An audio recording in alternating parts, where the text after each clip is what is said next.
साथियों नमस्कार। नया साल 2023 लग गया है, सबका बहुत बहुत मुबारक हो।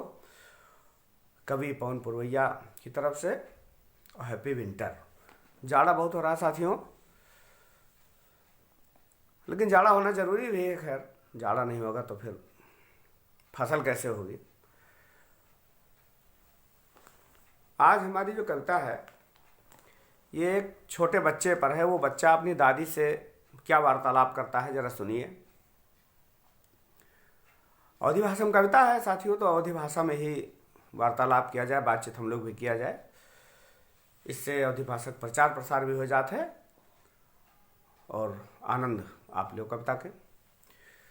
जब आवत याद बचपने की, पापा से कहा करब शादी। जब आवत याद बचपने की, पापा से कहा करब शादी। पापा कहिन दुल्हन कहाँ, हम कहा यह है बुढ़िया दादी।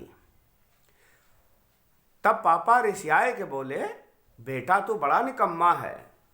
दादी ते शादी नहीं होती क्योंकि वह मेरी अम्मा है। जब आवत याद बचपने की, पापा से कहा करब शादी। पापा कहिन दुल्हन कहाँ, हम कहा यह है बुढ़िया दादी। तब पापा रिसियाए के बोले, बेटा तू बड़ा निकम्मा है। दादी ते शादी नहीं होती क्योंकि वह मेरी अम्मा है। हम कहा कि तब तो और बढ़िया, अब पूड़ी बने जले चूल्हा। तुम हमरी अम्मा के दूल्हा, हम तुम्हारी अम्मा के दूल्हा। साथियों, अगर कविता पसंद आए तो लाइक करो, शेयर करो, कमेंट करो, और जो ने विषय पर आप कविता सुना चाहो तो कमेंट में बताओ। उसके ऊपर हम कविता बना करके आपको सुनाएंगे। धन्यवाद।